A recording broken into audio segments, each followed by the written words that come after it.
الحمد لله وكفى والصلاة والسلام على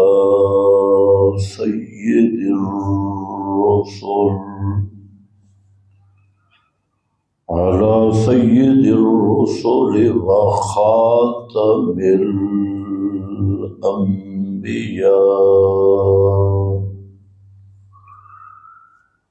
أما بعد فأعوذ بالله من الشيطان الرجيم. بسم الله الرحمن الرحيم. إنما المؤمنون الذين آمنوا بالله ورسوله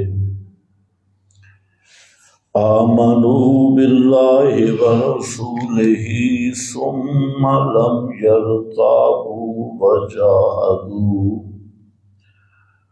وجاهدوا بأموالهم وأنفسهم في سبيل الله أولئك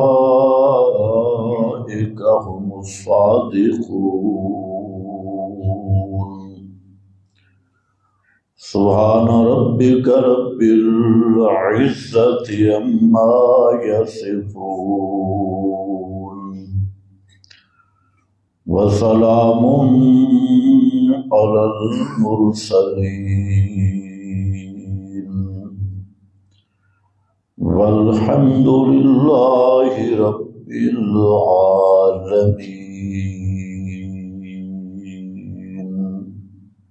اس کو سیٹ کر دیں.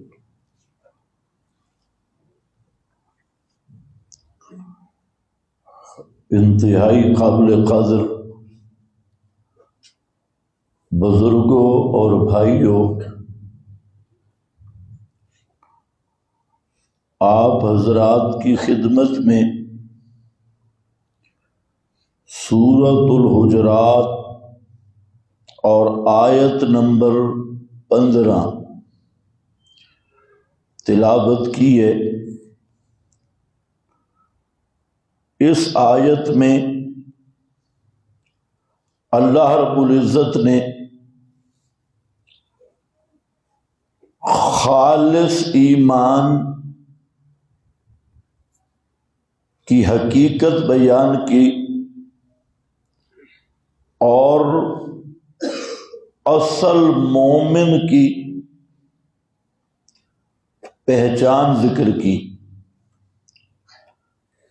ایمان کے دعوے تو متعدد ہیں اور ایمان بنانے کے پروگرام بھی بہت ہیں، لیکن جہاں قرآن کریم اصل ایمان اور خالص ایمان جو اللہ کو مطلوب ہے اس کی حقیقت کو بیان کیا. اور اگر آپ یہ سمجھیں گے کہ دجالی نظام، طاغوتی نظام اور شیطانی نظام، اس کا بھی اگر ایک خلاصہ نکالیں اور لب لباب، تو وہ بھی ایک لفظ میں جمع ہے، اور اس کے مقابل خالص ایمان وہ بھی اس آیت میں انتہائی مختصر طور پہ ذکر کیا، اور ساتھ جو بات ذکر کی وہ سمجھنے کے قابل ہے کہ ایمان خالص کیا ہے. فرمایا انما المؤمنون الذین آمنوا باللہ ورسولہ. مومن صرف وہ ہے، انما کلمہ حسر ہے، اور مومنون کا حسر کر دیا گیا کہ مومن صرف وہ ہیں اللہ کے ہاں کہ جو اللہ پہ ایمان لائے، آمنوا باللہ یعنی اللہ کی توحید کو مانا، ورسولہ اور اللہ کے رسول محمد صلی اللہ علیہ وسلم پر ایمان لائے، اللہ پر ایمان لائے، اللہ تعالی کی کتاب کو صحیح مانا اور اللہ تعالی کی توحید کو صحیح مانا، رسول پر ایمان لائے، رسول اللہ کی رسالت کو مانا اور آپ کو علی الاطلاق واجب الاتباع مانا، جو بات آپ نے کی اس پہ ایمان لائے۔ لیکن صرف اتنا کافی نہیں، ایمان کیسا؟ توحید پہ ایمان، کتاب اللہ پہ ایمان اور رسول اللہ پہ ایمان۔ اور وہ کیسا ایمان لائے؟ فرمایا ثم لم یرتابوا، یہ ہے اصل مقصودی جملہ، ایمان لائے ثم لم یرتابوا، پھر شک نہیں کیا، عیب نہیں آیا، ایمان میں شک نہیں آیا، ثم لم یرتابوا، تو یہ لوگ ہیں۔ آگے لم یرتابوا کا معیار ذکر کیا کہ ثم لم یرتابوا، شک نہیں کیا، تو کیا پہچان ہوگی؟ فرمایا جاہدوا باموالہم وانفسہم، انہوں نے جہاد کیا۔ جاہدوا، اس ارتیاب کا فرق اور میزان ترازو وہ جہاد ہے۔ فرمایا جہاد کیا، اور کیسا جہاد؟ بِأَمْوَالِهِمْ وَأَنفُسِهِمْ، اپنے مال بھی اللہ کی راہ میں خرچ کیے، وَأَنفُسِهِمْ اور اپنی جانیں بھی اللہ کی راہ میں خرچ کی۔ انفسہم فی سبیل اللہ، مالوں کی قربانی بھی فی سبیل اللہ، جانوں کی قربانی بھی فی سبیل اللہ، اللہ کی راہ میں۔ فرمایا اولئک ھم الصادقون، علماء جانتے ہیں انما حسر اور ہم ضمیر پھر حسر، فرمایا صرف یہی لوگ سچے ہیں، باقی سارے کوڑے میں، سارے سب جھوٹے۔ اولئک ھم الصادقون، صرف یہی گروہ ہے، یہی لوگ ہیں جو ایمان کے دعوے میں سچے ہیں، باقی کوئی بھی سچا نہیں، ہزار دعوے کرے۔ تو یہاں آؤ، جو لفظ آیا اس کو سمجھو کہ اللہ رسول پر ایمان کا دعویٰ تو بڑے کرتی ہے، لیکن یہاں دعویٰ پاس کیسے ہوگا، قبول کیسے ہوگا، اس کی بنیاد ذکر کی لم یرتابوا، ایمان کے بعد شک نہیں پڑا، ان کا ایمان نیچے نہیں آیا، ان کا ایمان اوپر گیا۔ ایمان سے اوپر اطمینان ہے، جس کی وجہ سے ایمان بنتا ہے، اطمینان کا درجہ حاصل کیا اور شک نہیں آیا۔ اس کے علاوہ دنیا کا کوئی نظام ہے، آج کل سائنس کا دورہ ہے اور کئی بدبخت سائنس کو الہ کا درجہ دے کر، معبود کا درجہ دے کر سائنس کو پوجنا شروع کیا، حالانکہ دنیا کا کوئی سائنسدان بٹھا دو جو باقی سائنس جانتا ہو، اور علم کی دنیا میں ہمارے اس زمانے کا سب سے بڑا بھوت یہ سائنس والا بھوت ہے، تو سائنس کی ابتدا اور انتہا یہ سب مفروضوں پہ قائم ہے۔ کس پہ ہے؟ مفروض ہے۔ سائنس کی ابتدائی مفروض ہے، انتہائی مفروض ہے، اندازہ ہے، اور شک نہیں، انکار بھی ساتھ ہے۔ آج ایک مفروضہ طے ہوا، کل وہ غلط، کل وہ طے ہوا، پرسوں وہ غلط، اور یہ ساری ٹامک ٹوئیاں ہیں۔ منطق کسی زمانے میں علم کی بڑی شہرت تھی، یہ بھی یونان کی نجاست تھی، یونانیوں کی، اور مولوی بیچارے 20 سال منطق پڑھتے تھے۔ بے ایمانو، 20 سال منطق، فلسفہ رٹے لگے ہوئے ہیں، اور یہ بھی پلیتوں کا پلیت وہ مالی خولیہ تھا، اور مدارس میں منطق پڑھائی جاتی تھی۔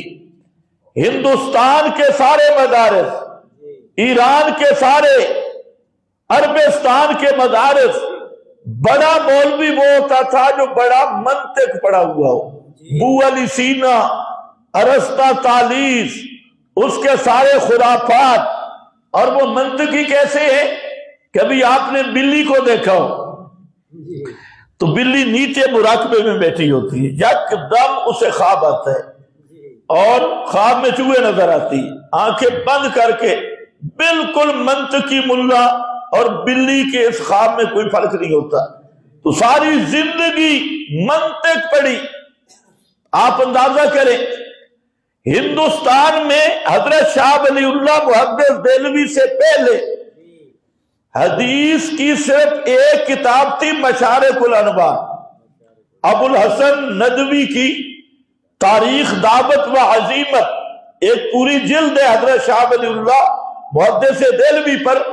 انہوں نے لکھا کہ ہندوستان میں مدارس میں قرآن بھی نہیں پڑھایا جاتا تھا، حدیث بھی نہیں پڑھائی جاتی تھی۔ بخاری، مسلم، ابو داؤد، ترمذی، ابن ماجہ، نسائی، ان کو تو لائے ہندوستان میں حضرت شاہ ولی اللہ ہے۔ اس سے پہلے کیا تھی؟ منطق، فلسفہ۔ آج لوگ حیران ہوتے ہیں، جی پہلوں نے نہیں سمجھا، فلانے نے نہیں سمجھا، انہوں نے جو سمجھا ہے وہ ہے، جو وہ پہلے پڑھاتے رہے وہ یونان کی منطق تھی، اور وہ فلسفے وہی پڑھاتے رہے۔ زور تھا نہ قرآن پہ محنت، نہ سنت پہ محنت، اور اس کا نتیجہ یہی تشکیک، شک، ظن، اور یہی خرط اور خرص، یہی اندازے، یہی سارا ظنی ظن۔ اس لیے اللہ کو ایمان وہ مطلوب ہے جس میں شک نہ ہو۔ یہاں توجہ کرنی ہے، ثم لم یرتابوا۔ اب یہ کیسے نکلے گا؟ منطق سے، سائنس سے، یہ کتابڑیوں سے نہیں۔ اس لیے اللہ نے ایمان کا نصاب وہ مقرر کیا جس کے بارے میں اعلان کیا، ذالک الکتاب لا ریب فیہ۔ ادھر ثم لم یرتابوا، اور ادھر کیا ہے؟ ذالک الکتاب لا ریب فیہ۔ تو حاصل یہ نکلا کہ اللہ کے ہاں ایمان وہ معتبر ہے جس میں شک نہ ہو۔ ایمان لائے ثم لم یرتابوا، اور وہ ایمان کہاں سے ملے گا؟ وہ ایمان صرف قرآن سے مل سکتا ہے، اور قرآن ہی وہ کتاب ہے کیونکہ یہ معجزہ محمدی ہے۔ محمد الرسول اللہ صلی اللہ علیہ وسلم کا معجزہ قرآن ہے، اللہ کا کلام قرآن ہے، اس کا اعجاز معجزہ ہے۔ اس لیے ساری دنیا کے علم، ساری دنیا کے جتنی یونیورسٹیوں کے علم، سکولوں کے علم، سائنس کے علم، ساری دنیا کے علم کے نام پہ بدماشی، اس کی بنیاد شک پہ ہے، اس کی بنیاد ارتیاب پہ ہے، ان کی بنیاد مفروضوں پہ ہے، اور صرف اللہ کی کتاب وہ ہے جس کی بنیاد شک پہ نہیں ہے، جس کے شروع میں لکھا ہے ذالک الکتاب لا ریب فیہ، یہ وہ کتاب ہے جس میں کوئی شک نہیں ہے، یہ میرا پاک میں میرا یقین ہے۔ اور میں نے پہلے بھی کبھی عرض کیا، لیکن بار بار قرآن کا انداز بھی ہے تکرار، ایک مضمون کو قرآن پھیر پھیر کے بیان کرتا ہے اور بار بار بیان کرتا ہے، کیونکہ وہ مضمون ذہنوں میں جم جائے، پک جائے، اور قرآن کا مطلوب بھی پکا کرنا ہے۔ اس لیے جنات نے جب قرآن سنا تھا تو انہوں نے ایک لفظ کہا تھا، جنوں کو تو سمجھ آ گئی، مولویوں کو سمجھ نہیں۔ حالانکہ جنوں کو آپ نے کوئی دعوت نہیں دی تھی، آپ طائف سے واپس آ رہے تھے اور بعد یہ نخلا میں صبح کی نماز پڑھائی، اور مقتدی بھی دو تھے، زیادہ مقتدی بھی نہیں تھے۔ جنات پریشان ہوئے تھے کہ یہ پہلے اوپر جاتے تھے، اور دو بڑے دفتر ہیں فرشتوں کے، ایک دفتر ہے ملأ اعلی، ملأ اعلی کا یہ مرکزی ہیڈ کوارٹر اور یہ جبریلی دفتر ہے، یہ 7 آسمانوں سے بھی اوپر سدرۃ المنتہا کے قریب، سدرۃ المنتہا کی جڑیں 6 آسمان سے شروع ہوتی ہے، اور اس کی شاخیں اوپر والا حصہ جنت میں جا رہا ہے، اور وہاں درمیان میں ایک دفتر ہے ملأ اعلی۔ اب تو تمہارا سائنس بھی کہتا ہے باقی کوئی درخت اوپر ہے، پہلے تو کہتے نہیں ہے، اب کہتے ہیں ہے۔ تم ساری مانو گے لیکن جہنم میں جا کے مانو گے، پہلے مشکل ہے۔ ملأ اعلی تو اللہ رب العزت کا ابتداءً جب کوئی حکم اترتا ہے تو وہ ملأ اعلی میں آتا ہے، اور وہاں پر بڑے بڑے فرشتے شان و عظمت والے، اور جب اللہ کا حکم آتا ہے تو وہ بے ہوش ہو جاتی، اتنی ہیبت، اتنا جلال۔ خیر، پھر ان فرشتوں سے نیچے حکم اترتا ہے تو نیچے بادلوں کے قریب، تو یہاں پر فرشتوں جو نیچے والے فرشتے ہوتی ہیں جہاں جمع ہوتی ہیں، اور اوپر والا حکم ان کے پاس آتا ہے تو نیچے جو جنات تھے تو یہ قطار بناتے تھے، یوں کر سیڑھی لگاتے، اور یہ جو نیچے والی منزل تھی وہ چونکہ قریب ہے تو اس تک یہ جنات پہنچنے کی کوشش کرتے، پھر کان لگاتے بھئی کیا گفتگو ہو رہی،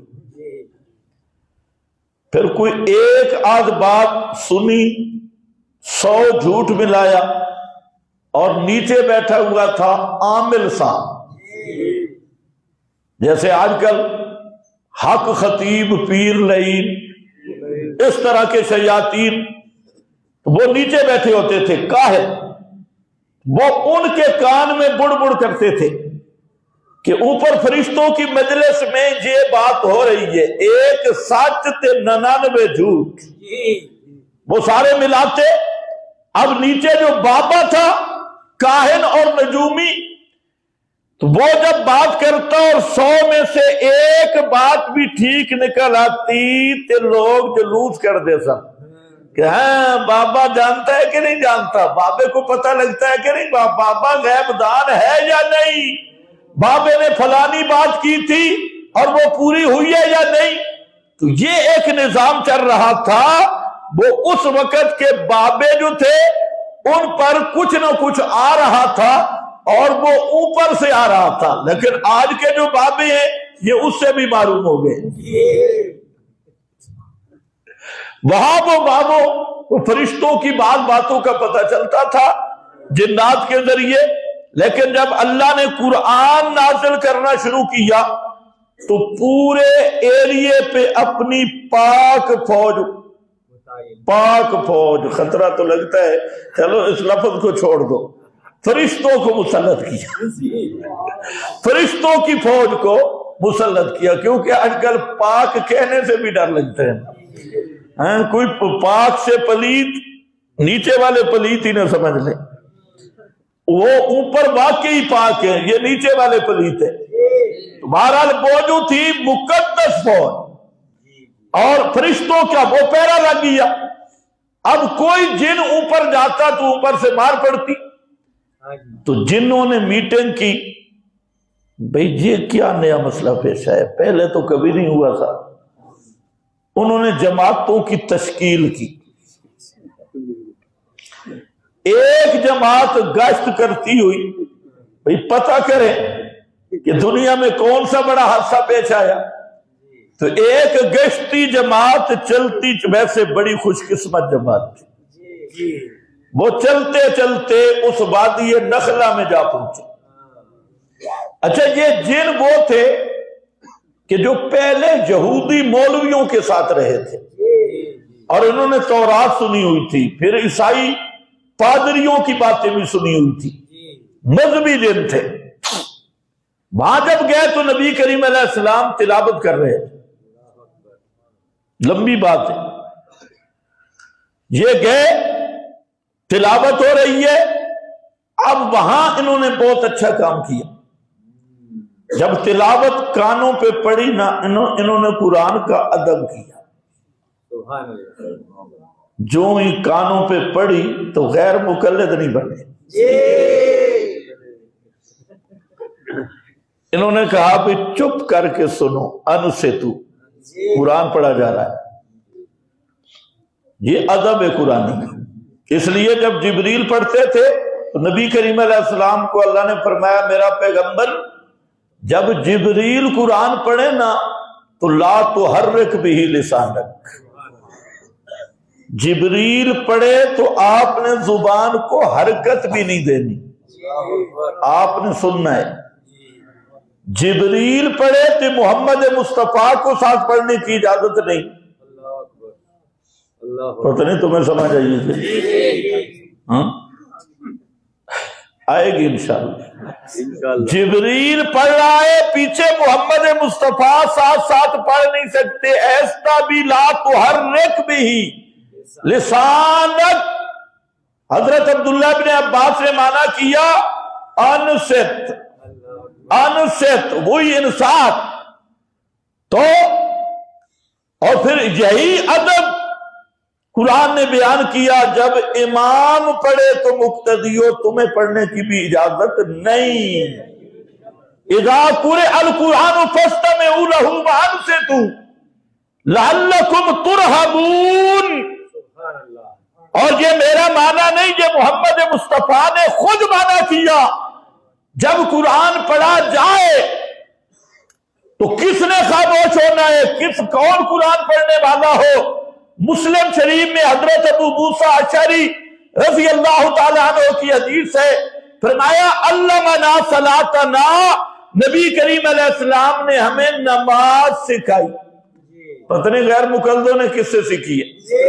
اور تمہیں بتاؤں پیغمبر کی نماز کیا ہے، صلاۃ رسول کیا ہے، صلاۃ نبی کیا ہے. یہ مسلم پڑھ رہا ہوں اور امام مسلم نے ان سے شاگرد نے جہاں سوال کیا ہے اور ایک بہترین بات سے شاگرد کہتے ہیں استاد جی یہ حدیث آپ نے لکھی ہے اور اس طرح کی ایک حدیث حضرت ابو ہریرہ کی ہے وہ آپ نہیں لائے. تو امام مسلم نے کہا کہ ہوگا اندی صحیح، وہ حضرت ابو ہریرہ والی حدیث وہ بھی میرے نزدیک صحیح ہے، لیکن جہاں میں وہ حدیث لے کے آ رہا ہوں جس کے صحیح ہونے پر محدثین کا اجماعی بات. ویسے تو کہہ دیتے ہیں ضعیف ہے، حالانکہ ہے خود یہ غیر مکلف ضعیف. غیر مکلف سے زیادہ ضعیف کون ہوگا؟ بالکل ضعیف، جس کی پورا مذہب شیطان پہ مبنی ہے اور وساوس اور ظنون پہ مبنی ہے. بات اپنی کرتا ہے اور بے ایمان کہتا کیا ہے؟ قال رسول اللہ. حالانکہ ہوتی یہ قال رسول اللہ نہیں ہوتا، اس کا اپنا اجتہاد، اپنے وساوس اور گمان اور وہی ارتیاب. فرمایا جب نماز پڑھو ایک کو امام بناؤ، اور امام بن جائے اب کیا کرنا ہے؟ اذا کبر الامام فکبروا. امام جب تکبیر کہے تم بھی تکبیر کہو. وَإِذَا قَرَأَ فَأَنصِتُوا. فَإِذَا قَرَأَ فَأَنصِتُوا. اور جب امام قرات کرے تم خاموش ہو جاؤ. انصتوا لا تحرک به لسانک.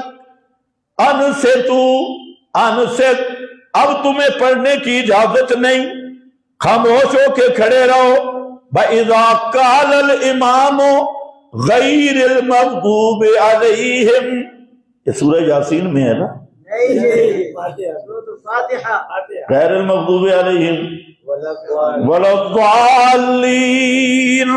اور جب امام یہ کہے فَقُولُوا آمین، تم آمین کہو.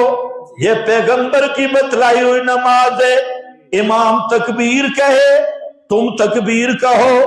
امام قرات کرے سورہ فاتحہ پڑھے تم خاموش ہو جاؤ. امام والضالین کہے تم آمین کہو. امام رکوع کرے تم رکوع کرو. یہ پیغمبر کریم نماز بتا رہے ہیں. اور علمنا صلاتنا، حضرت ابو موسیٰ شری راوی ہے، فرمایا پیغمبر کریم نے ہمیں یوں نماز پڑھائی ہے. اور دنیا کا کوئی غیر مکلف وہ بک بک کر سکتا ہے، لیکن ایک حدیث نہیں دکھا سکتا جس میں نبی کریم علیہ السلام نے فرمایا ہو اذا قرأ الامام فقرؤوا. جب امام پڑھے تم بھی پڑھنا شروع کر دیا کرو. تسی اپنی مچامنی شروع کر دیتی کرو. اذا قرأ الامام فقرؤوا. پوری ذخیرے حدیث میں کوئی حدیث نہیں. فقرؤوا انصتوا آنو فاستمعوا له وانصتوا. یہ قرآن ہے میرا بھائی، راویوں کی بات نہیں. بیچارے لے آئے بھاگ بھاگ کے.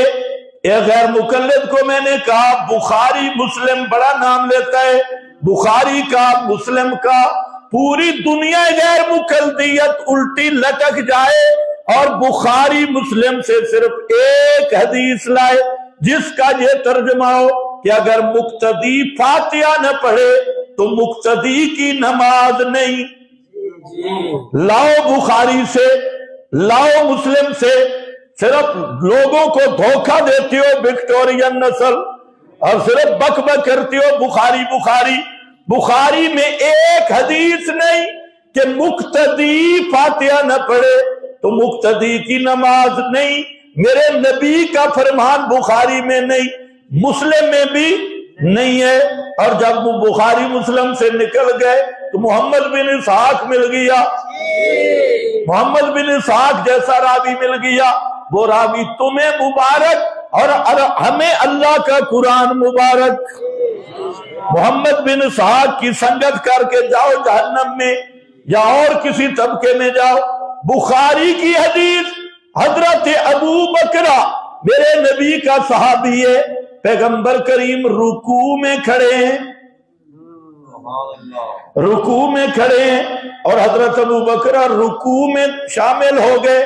فرمایا ابو بکرہ نماز ہو گئی، لوٹانے کی ضرورت نہیں. اب جب ابو بکرہ رکوع میں داخل ہوگی، یہ فاتح پڑھی تھی. یہ حدیث کون منسی بھائی؟ یہ بخاری شریف ہے اور ابھی جو پڑھ رہا ہوں وہ مسلم شریف ہے. اور اگر اور سن سکتے ہو تو سنو. فرمایا لا قراءۃ مع الامام فی شیء من الصلاۃ. سناتے ہیں نا لا صلاۃ لا صلاۃ لمن لم یقرأ بفاتحۃ الکتاب. میں آخر مقتدی کس لفظ کا معنی ہے بھائی؟ جھگڑا مقتدی میں کہ مقتدی فاتحہ نہ پڑھے اس کی نماز ہے یا نہیں. بخاری میں کوئی حدیث نہیں، مسلم میں کوئی پیغمبر کا فرمان نہیں جس میں یہ ہو کہ مقتدی فاتحہ نہ پڑھے تو اس کی نماز ہی نہیں. اس لیے میرا بھائی دھوکے مت دیا کر، ادھر ادھر جانے کی ضرورت نہیں. خیر میں اب یہ کر رہا تھا اور سن لے چونکہ موضوع اور ہے. حضرت عبداللہ ابن مسعود کے پیچھے ایک آدمی نے نماز پڑھی اور یہ حدیث کی سند ارشاد الحق عصری نے بھی کہا کہ سند تو ٹھیک ہے چلو، اور غیر مقلد تو سند پہ بات کر نہیں سکتا، یہ تو تمہیں اس نے دھوکہ دیا ہوا ہے. آج تک اس فرقہ سے یہ نہیں متعین ہوا کہ صحیح حدیث کہتے کس کو ہے. چند ایک مولوی بٹھائے، ایک کہتے اسنادہ صحیح، دوسرا کہتے اسنادہ ضعیف، ایک کہتے اسنادہ حسن، دوسرا کہتے موضوع. یہ ان کے اپنی فیکٹریاں لگی ہوئی ہے، اور یہی اسنادہ حسن اور اسنادہ صحیح یہی انہوں نے کر کر کے مرزا جیلوی جیسے شیطان پیدا کر دی، اور اسحاق بڈھا ابلیس، وہ اسحاق جیسے، وہ فیصلہ آبادی اس جیسے ابلیس پیدا کیے. اور یہ سب اسی فتنے کی پیداوار ہے کہ انہیں نہ حدیث کا پتہ ہے، نہ سند کا پتہ ہے، نہ متن کا پتہ ہے، اور اپنے اندھے لولے لنگڑے جو محقق بٹھائے ہوئے ہیں، ایک کہتا ہے اسناد صحیح، دوسرا کہتا ہے ضعیف. انہوں نے سمجھا کہ اسناد صحیح کوئی آیت ہے یا حدیث ہے، حالانکہ ان کے اپنے مچھندروں کی باتیں اور اپنی تحقیقیں. تو خیر حضرت عبداللہ ابن مسعود نے نماز پڑھائی. جانتے ہو ابن مسعود کون ہے؟ حضرت عبداللہ ابن مسعود نے نماز پڑھائی، ایک آدمی نے پیچھے پڑھی اور اس نے کچھ قرات کی.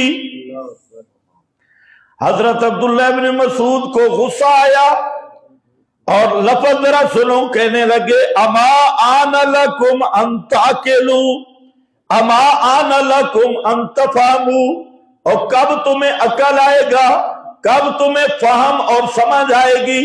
انصت للقرآن کما امرکم اللہ، کما امرکم اللہ، کما امرکم اللہ کیا ہے؟ اذا قرئ القرآن فاستمعوا له وانصتوا. حضرت عبداللہ ابن مسعود نے روک دیا کہ کب تمہیں عقل آئے گی، کب تم سمجھو گے، جب قرآن نے کہہ دیا ہے کہ جب امام پڑھے تو فاستمعوا وانصتوا کون ہے؟ مقتدی میرے نبی کے بیان کے مطابق مقتدی خاموش رہے. ابن مسعود نے بھی وہی بات کی. اب یہ قرآن کی آیت ہے نا، اب اس کے بعد بہت زیادہ تکلیف ہوگی، تو تکلیف کا میں حل بتا دیتا ہوں. دنیا جہان کا کوئی غیر مقلد وہ صرف ایک صحابی کا قول پیش کر دے کہ صحابی کہے کہ اس آیت کا معنی یہ ہے کہ مقتدی فاتحہ نہ پڑھے تو مقتدی کی نماز نہیں. میں دکھا رہا ہوں صحابی جو کہتے ہیں امام کے پیچھے پڑھنے کی اجازت نہیں. صحابی قرآن پڑھ کے کہتے ہیں امام کے پیچھے پڑھنے کی اجازت نہیں. اب تو بھی کوئی صحابی پیش کر کہ جو کوئی آیت پڑھ کے کہے نا کہ امام کے پیچھے فاتحہ نہ پڑھو تو اس کی نماز نہیں. تم بک بک کرو گے لیکن صحابی ایک نہیں ملے گا. پھر تمہارے مولی لاتا دیرا تم میرا اخرا، کوئی کسی کا بوجھ نہیں اٹھائے گا. میں آگے فاتحہ پڑھنا بوجھ ہے، یہ بدر ہے. تو پھر وزر تو تو نے خود ثابت کر دیا امام کے پیچھے فاتحہ وزر ہے، وزر گناہ کو کہتی ہے، تو ہمارا پھر کیا قصور ہے؟ خیر آ جا واپس۔ وہ جن تھے، جن تھے سرکش، غیر مقلد نہیں تھے، انہوں نے قرآن کا ادب کیا، سنا۔ نبی کریم علیہ السلام کو پتہ نہیں چلا کہ میرے پیچھے جن بھی کھڑے۔ زندہ پیغمبر کو پتہ، اونچا بولو ٹائم بڑا کم ہے، آپ نماز پڑھا رہے، پیچھے پیغمبر کو نہیں پتہ چلا کہ میرے پیچھے جن ہے۔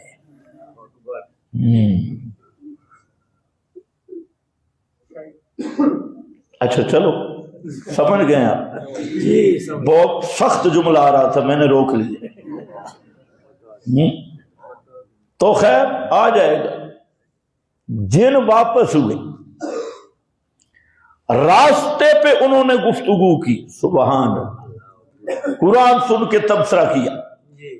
اللہ کو وہ تبصرہ اتنا پسند آیا کہ پوری سورت جن نازل کی، سبحان اللہ۔ یہ کبھی میں انشاءاللہ جمعوں پہ مکمل بیان کروں گا سورہ جن، بہت عجیب سورت ہے، سورہ جن ہے، اور اس سورت جن میں 4 پیغام آئے۔ ان میں پہلا یہ تھا کہ میرے پیغمبر تجھے پتہ نہیں تھا، وحی کے ذریعے میں بتا رہا ہوں کہ تیرے پیچھے جن بھی قرآن سن کے گئے۔ وَلَقَدْ أُوحِيَ إِلَيَّ أَنَّهُ اسْتَمَعَ نَفَرٌ مِّنَ الْجِنِّ، جنوں کی ایک جماعت نے بڑے غور سے میرے نبی کی تلاوت سنی، اور جب واپس ہونے لگے انہوں نے چند باتیں کی، سبحان اللہ، ایسی باتیں کی جو ہر آدمی کے دل کو ہلا دینے والی ہے۔ اشارہ کیا جا رہا ہے اور شیاطین انس اور انسانی شکلوں کے درندوں شیطانوں، تم سے تو جن بہتر رہ گئے۔ انہوں نے قرآن سنا اور کیا کہتے ہیں؟ پہلا تاثر ان کا کہتے ہیں سمعنا قرآنا عجبا، انا سمعنا قرآنا عجبا۔ عجب کا معنی الذی لا مثل لہ لا نظیر لہ، کہتے ہیں یار بڑی بڑی کتابیں ہم نے سنی ہوئی ہے، بڑے بڑے نصاب سنے ہیں، لیکن اللہ کی قسم انا سمعنا قرآنا عجبا، آج جو قرآن سنائے یہ عجب کتاب ہے، دنیا کی کوئی کتاب اس قرآن جیسی نہیں، دنیا کی کوئی کتاب اس قرآن جیسی نہیں۔ عجبا عجبا، تورات بھی اس جیسی نہیں، انجیل بھی اس جیسی نہیں، یہ کوئی نیا کلام، بے نظیر کلام، بے مثال کلام سنائے۔ یہ نکتہ جن بھی سمجھ گئے کہ ساری دنیا کی کتابیں ایک طرف ہوں، پر اللہ کی کتاب جیسی کسی مخلوق کی کتاب بھی نہیں، حتیٰ کہ اللہ کی بھی پہلی نازل کردہ کتابیں وہ بھی قرآن کی شان کا مقابلہ نہیں کر سکتی۔ یہ کون سمجھ گئے بھائی؟ یہ جن سمجھی کھڑے، جو بڑے اتنی داڑھی والے مولوی کو سمجھ نہیں آ رہی، 8-10 سال مدرسے کی روٹیاں کپ کپ کے زکوٰۃ صدقات ہڑپ کر کے درندہ، اس کو یہ نہیں سمجھ آئی۔ وہ کہتے ہیں میرے رابی قرآن پہ حاکم ہے، میرے بابے قرآن پہ حاکم ہے، اور میرے بابے کی کتاب یہ قرآن کو منسوخ کر دیتی ہے، اور میرے رابیوں کی باتیں قرآن پہ حکمرانی کرتی ہے۔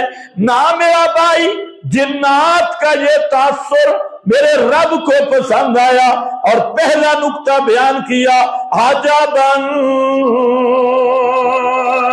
دنیا کی کوئی کتاب قرآن جیسی نہیں، قرآن سب سے عجب کتاب ہے۔ آگے وہ کہتے ہیں جو جملہ سنانا تھا وہ کہتے ہیں یہدی الی الرشد، یہدی الی الرشد، یہ قرآن مرشد کتاب ہے، یہدی الی الرشد، سارے پڑھو الی الرشد، رشد یہی وہ مرشد کتاب ہے، یہدی الی الرشد، جن سمجھ گئے قرآن کیوں آئے، رشد کا معنی پکا کر دینا، ہدایت پہ جما دینا، استقامت نصیب کر دینا۔ فرمایا اے کائنات والو، اگر ایمان رشد کے مقام والا لینا ہے اور پکا ایمان ملنا ہے تو وہ صرف قرآن کے ذریعے ملنا ہے۔ یہدی الی الرشد، اگر رشد کو سمجھنا ہے، ایک اور مقام پہ قرآن بولا، فرمایا وَلَقَدْ آتَيْنَا إِبْرَاهِيمَ رُشْدًا، رشدہ، ہم نے حضرت ابراہیم کو رشد عطا کیا، اور وہ رشد کتنی، ایمان کی طاقت اور قوت کا نام ہے، ایمان کی صلابت کا نام ہے، ایمان کی استقامت کا نام ہے، اور یہ رشد والا وہی ایمان ہے جس میں شک نہیں، ثم لم یرتابوا، اس میں شک نہیں آتا، یہی وہ بغیر ارتیاب والا ایمان، وہ ابراہیم، اس کو رشد مل گیا اور ایسے پکے ہو گئے، بابا کا بھی مقابلہ کیا، اور بابا بھی عام نہیں ہے، یہ نمرود کا وزیر بھی ہے، گدی نشین بھی ہے، استاد المشرکین بھی ہے، امام المشرکین بھی ہے، معلم المشرکین بھی ہے، اور پیر طریقت بھی ہے، ان کی شریعت کا رہبر بھی ہے، بیعت کرنے والا پیر بھی ہے، وہ آذر ان کے سامنے بھی ابراہیم ڈٹ گیا، اور مالا یسمعو ولا یبصرو سے مسئلہ شروع کر دیا، اور قوم کے سامنے گئے، ساری قوم برادری سامنے ہے، یہ وہ رشد ہے، یوں نہیں کہا دکان سے کچھ نہیں ہوتا، مکان سے کچھ نہیں ہوتا، میرے دوست بزرگ، اللہ بہت بڑا ہے، یہ ابو جہل والی توحید نہیں بیان کی، بلکہ کیا توحید تھی، قوم کے سامنے بھی، وہاں پر بھی مسئلہ سما چھیڑا، اور کیا کہا، حل یسمعونکم، حل یسمعونکم اذ تدعون، حل یسمعونکم، دسو میری برادری کیا یہ سنتے بھی ہیں، یسمعونکم، ابے نو بھی کیا کھائی مالا، سب سے زیادہ مسئلہ سماعت تو چھیڑا حضرت ابراہیم نے، اور سماعت کے رد کے بغیر لا الہ الا اللہ پہ ایمان آ ہی نہیں سکتا۔ یہ جو ملا بلوانے اس مسئلے کو فروعی کرنے کے چکر میں ہیں، ان کو کہو مولویوں تمہارا نسب فروعی ہے اور تمہارا پورا حسب فروعی ہے، اور مافوقل اسباب سننا یہ صرف رب کا خاصہ ہے، یہ خاصہ کسی مخلوق میں بھی مانے تو ابو جہل کی طرح مشرک ہے۔ توحید ہی گئی، سیاست میں پڑھنے کا شوق ہے، ہمیں کوئی سیٹ مل جائے، کوئی سیاسی درندہ اس کے سینے کے ساتھ سینہ لگ جائے، سب ایک جیسے طاغوتی درندے ہیں، داڑھی والا بھی درندہ ہے، تکلیم شیب بھی درندہ ہے، اس واسطے خبردار، حضرت ابراہیم کو رشد ملنا نا، ایسا ایمان ادھر سے ہی ملتا ہے، یہ قرآن سے یہدی الی، اور حضرت ابراہیم نے بھی یہی کہا تھا، قد جاءنی من العلم ما لم یاتک، ابا جی میرا علم اتو آئے، میرا علم اوپر سے آیا ہے، تیرا علم زمین والا، میرا علم عرش برین والا، زمین کے سارے علم نیچے اور اوپر آنے والا علم سب پہ حاکم، سارے علموں پہ حاکم ہے، جاءنی من العلم ما لم یاتک، اور وہی ابراہیم ہے نمرود سے ٹکرا گیا، اتنے بڑے جابر ظالم بادشاہ سے ٹکرا گیا، وہی رشد ہے، آگ میں چلا گیا اور وہ بھی مسکراتے ہوئے چلا گیا، آگ سامنے آ گئی،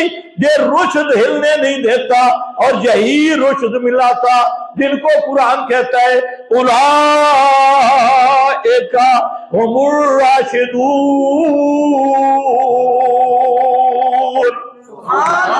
میرے نبی کے سارے صحابہ راشد، الراشدون، الراشدون یہی درجہ ہے۔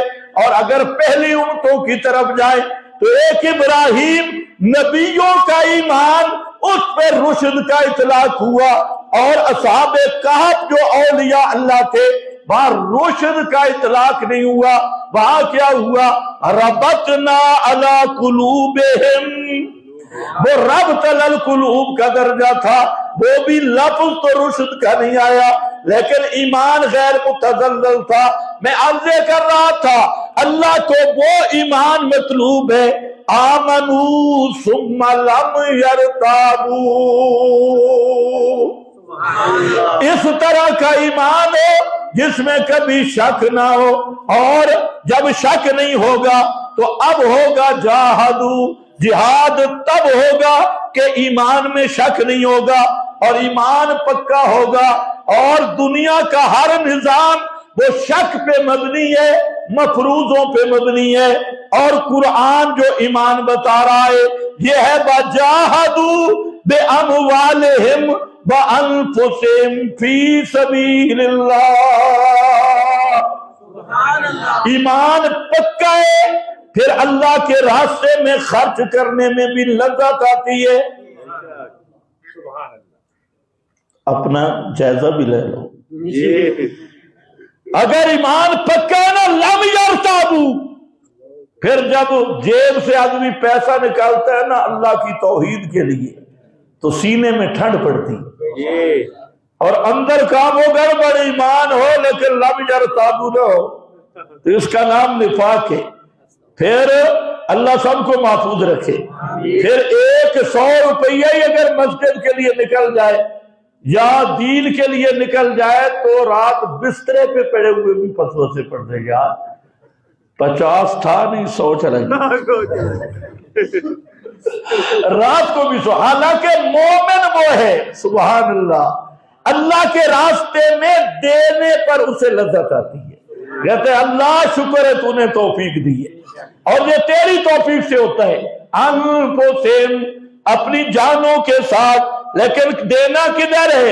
فی سبیل اللہ، اللہ کی توحید کے لیے۔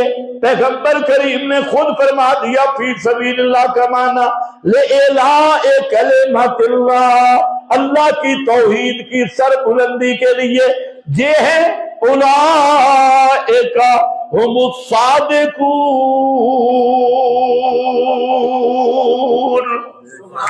یہی لوگ سچے ہیں۔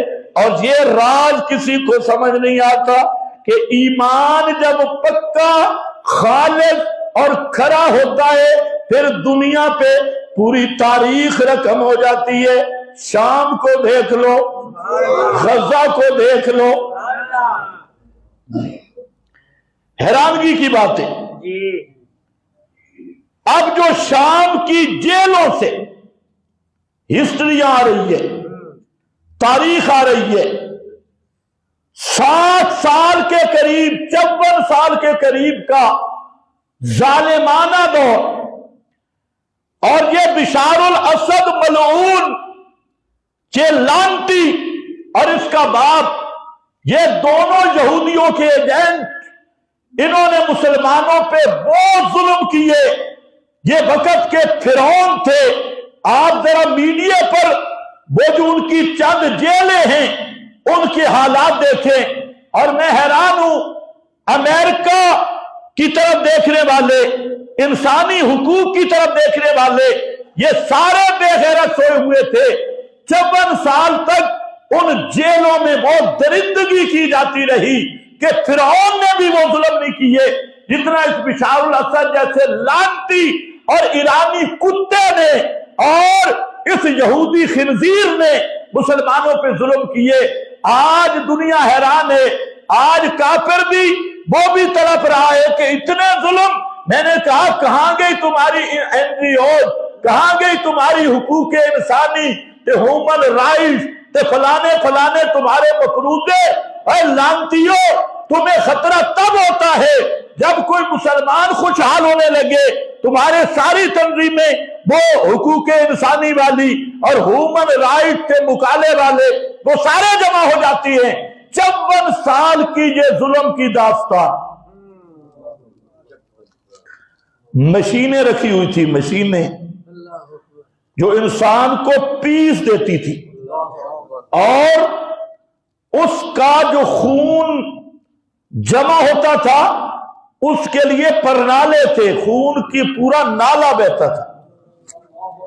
اور صرف ایک دن نہیں، 54 سال سے لاکھوں آدمی، لاکھوں، روزانہ 100-150 آدمی ہر روز ڈیلی اس کے ساتھ یہ سلوک ہوتا. اور بعض وہ قیدی تھے جن کو آج وہ ان کا جو بڑا خنزیر تھا ان کو انہوں نے پھانسی دے دیا، شامی مجاہدین نے. وہ ایسا خنزیر تھا، اس نے بھیڑیے رکھے ہوئے تھے، شیر رکھے ہوئے تھے، اور قیدیوں کو جیل سے اٹھاتا اور ان شیروں کے سامنے ڈالتا، پھر وہاں پر کیا کیا لگاتا اور ہنستا. اور پھر ایسی ویڈیوز بھی آ رہی ہے، ایسے واقعات کہ کسی نوجوان کو انہوں نے گردن تک زمین میں، گرم زمین میں گاڑا ہوا ہے، اور اس میں کہتے ہیں پڑھ کہ بشار اللہ ہے اور بشار الہ ہے، بشار الاسد الہ ہے. وہ نہیں پڑھتا، اس کو وہاں پورا زمین میں دھنسا دیا جاتا ہے. اور محرم عورتیں، بچے، بھائی اور بہن وہاں گرفتار ہوئے تو اپنے سامنے بھائی سے بہن کے ساتھ زیادتی اور ظلم کراتے ہیں. اور رشتہ دار، یعنی آپ کو مظالم بیان کرنا مشکل ہے، سننا مشکل ہے. اور یہ 54 سال تک یہ باپ اور بیٹا دونوں درندے یہ اہل سنت کے ساتھ یہی کرتے رہے. اور ایران کی اور امریکہ کی اور سارے یہودیوں کی چھتری بن کے، ان کے نیچے ان کا نمائندہ بن کے یہ لوگ ہیں. اب ہمیں سمجھ آتی ہے کہ غزہ میں جو کچھ ہوا تو اسلامی ممالک کے حکمران یہ خود فرعون سے بڑے ظالم ہیں، تو یہ مظلوموں کی کیا داد رسی کریں گے. غزہ میں تو 1.5 لاکھ آدمی قتل ہوا، اور اس نے 25 لاکھ آدمی قتل کیا، 1 کروڑ آدمی کو جلا وطن کیا. 1 کروڑ شامی، 40 لاکھ تو صرف ترکی میں تھے، 1 کروڑ شامی جلا وطن کیا. اور 25 لاکھ کے قریب یہ تو وہ ڈیٹا ہے جو مل گیا. اور وہاں پر تو اس کی وہ مشینیں بھی تھی کہ آدمی کو پریس کر کے مشینوں میں پھر اس کو جلا دیا جاتا تھا تاکہ جنگی جرائم وہ بھی مٹ جائے. کیمیکل لگاتے اور اس کو ہوا میں اڑا دیتے. اور یہ مکمل اس جیل، اس کو مغربی میڈیا نے بھی مذبح خانہ سے تعبیر کیا کہ یہ ذبح خانہ تھا. اور ابھی جب مجاہدین پہنچے تو وہاں ایک نوجوان کا انٹرویو آیا، وہ کہہ رہا ہے کہ ہم 54 آدمی تھے، اگر 2 گھنٹے بھی تم لیٹ ہو جاتے تو آج ہماری باری تھی، ہم نے مرنا تھا اور ہمیں اس حالات میں رکھا گیا تھا جس سے آگے وہ مارتے ہیں. یعنی 54 سال تک یہ بربریت اور ظلم کی داستان، یہ وہی داستان ہے جو اصحاب اخدود کے ساتھ ہوا، یہ وہی داستان ہے جو فرعون نے بنی اسرائیل کے ساتھ کیا، یہ وہی داستان ہے جو نمرود نے حضرت ابراہیم اور وہاں کے مباحدوں کے ساتھ کیا. اور پھر آگ، زندہ آدمیوں کو آگ میں جلایا گیا، ان کی جلد اکھیڑی گئی، ان کو کینچیوں سے کاٹا گیا، ان کو جدید آلات، جدید مشینوں سے کاٹا گیا. اور اس کی سرپرستی کرنے والا کون ہے؟ حضرت ایران. تم سمجھتے ہو کہ ایران آج ہی ہے بڑا اسرائیل کے خلاف، وہ اس سے بڑا دنیا میں منافق کوئی نہیں ہے. اب وہ بشار الاسد یا لانتی وہ وہاں سے نکل گیا، ماتم یہ کر رہے بشار الاسد گیا. اوہ، اور تمہارے پاکستانی میڈیا پہ بیٹھ کے وہ ماتم کرنے والے، اور اس ظلم کا اب وہ جو لوگ تھے آپ ان کو بھی داد دیجیے، 54 سال تک ظلم کی چکی میں پیسے، باپ بیٹا دونوں۔ اور وہاں جو اس کا رہائش گاہ ہے بشار الاسد کی، اس کا بھی آ گیا ہے ویڈیو، وہاں جو اس نے لڑکیاں رکھی ہوئی تھی بدماشی کے لیے، اور اوپر یہ جو خامنائی ہے اس کی تصویر اوپر لگی ہوئی ہے۔ یہ خامنائی جیسے بدماش کے نیچے ہوتا رہا، اور یہی حالت عراق میں، یہی حالت مصر کے اس سیسی کی ہے۔ مصر کی جیلوں میں بھی لاکھوں لوگوں کے ساتھ یہ ہو رہا ہے، عراق میں بھی لاکھوں لوگوں کے ساتھ یہ ہو رہا ہے۔ اور آپ اندازہ کر لیں 40 سال کے بعد جب قیدی نکلے، بعض قیدیوں نے ایک بڑا عجیب سوال کیا، انہوں نے یہ سوال کیا کہ کیا صدر صدام نے ہمیں چھڑایا ہے؟ پہلے جیل سے نکلتے ہوئے وہ یہ پوچھ رہے تھے کہ کیا صدام حسین نے حملہ کر کے شام کو فتح کیا ہے؟ تو صدام کے بارے میں اتنا ان کا ذہن تھا کہ اگر ہمارے لیے کوئی مسیح بنے گا تو وہ صدام، وہ تو جب سنا کہ صدام بھی کب کا شہید ہو گیا اور کب کا گیا، تو یہ سب مجوسی نسل۔ اور بشار الاسد کون ہے؟ یہ نصیریہ شیعہ ہے۔ کون سا؟ فرقہ شیعہ کا نصیریہ طبقہ۔ اور یہ نصیریہ اور اثنا عشری دو گروہ ہیں جو مجوسیوں سے بھی بڑے کافر ہیں۔ یہ دونوں گروہ اثنا عشری شیعہ اور نصیریہ، اور خالص ان کی بنیاد یہودیوں نے رکھی۔ اور یہ نصیریہ باطنیہ، حسن بن صبا کا نام سنا ہوگا، حسن بن صبا، اور فرقہ باطنیہ جو کہتے ہیں محرم کے ساتھ نکاح کرنا جائز، اور جو کہتے ہیں حلال حرام نماز روزہ حج زکات یہ کوئی حکم نہیں ہے، اور جن کا یہ نظریہ ہے کہ حضرت علی الہ ہے اور حضرت علی کو وہ معبود مانتے ہیں۔ یہ بشار الاسد وہ خبیث قسم کا باطنی شیطان رافضی اور شیعہ تھا، اور اس نے جتنے ظلم کیے اہل سنت کے علماء تھے جیلوں میں، اور اہل سنت جتنے تھے مسلمان ان کے ساتھ اس نے مذہبی بربریت کی، اور پیچھے ایران نے تھپکی دی، اور آج بھی یہی ایران کروا رہا ہے، عراق میں بھی یہی مصر میں ہے، اور یہی شام میں ہوا، اور جتنے قطر ہے اور جتنے اسلامی ممالک ہیں، دبئی ہے، ان کی جیلوں میں جاؤ، اس طرح کے مذبح خانے بنے ہیں، اور جو حق کی آواز بلند کرنے والے ہیں ان سب کو لتاڑا جا رہا ہے۔ اور اب ان کو کیا ہے، وہ جب شامی مجاہد آ گئے اور کئی سالوں کے بعد اس مسجد کو کھولا جو مسجد بنو امیہ، مسجد بنو امیہ، بنو امیہ کا نام ہی کافی ہے یہودیوں کو جلانے کے لیے، کیونکہ سب سے زیادہ ضربیں حضرت معاویہ کی لگی ہوئی ہیں یہود و نصارہ کو۔ حضرت فاروق اعظم کے بعد اگر کسی کی ضربیں لگی ہیں یہود و نصارہ کو تو وہ حضرت معاویہ ہے، اور حضرت معاویہ ہی تھے نا کہ یہاں روس تک پہنچائے، اور حضرت معاویہ ہی تھے کہ اسلام کا پرچم افریقہ تک پہنچا اور یہ یورپ کو بھی مار پڑی۔ تو وہ مسجد بھی مجاہدین، اور میں حیران ہوں ان مجاہدین نے بھی کمال کر دیا، بالکل فتح مکہ کی یاد تازہ کی۔ جب داخل ہوئے انہوں نے عام معافی کا اعلان کر دیا، انہوں نے کہا جو فوجی ہمارے خلاف لڑے، جو ہتھیار ڈال دے گا اسے امان ہوگی، اور جو ہمارا مقابلہ نہیں کرے گا اسے بھی امان ہوگی۔ صرف ان ظالموں کو امان نہیں ہوگی جنہوں نے مسلمانوں پہ ظلم کیے، اور چند وہ لوگ جو بشار الاسد کے مورے تھے اور انہوں نے مسلمانوں کو چکیوں میں، مشینوں میں اور خنزیروں کے آگے، بھیڑیوں کے آگے ڈالا، تو چند لوگوں کو مستثنا کیا۔ نبی کریم علیہ السلام نے بھی چند لوگوں کا نام لیا تھا، فلاں فلاں کو معافی نہیں ہے، باقی سب کو معافی عام ہے۔ حتیٰ کہ یہ گروہ مجاہدین والا آپ اندازہ کریں اسلام کیا سکھاتا ہے اور انہوں نے اسلام کو کیا سمجھا ہے۔ انہوں نے آتے ہی کہا کہ حکومت بھی ہم نہیں کریں گے، ہم ساتھ رہیں گے۔ انہوں نے اپنا وزیر اعظم بھی اور بنا دیا۔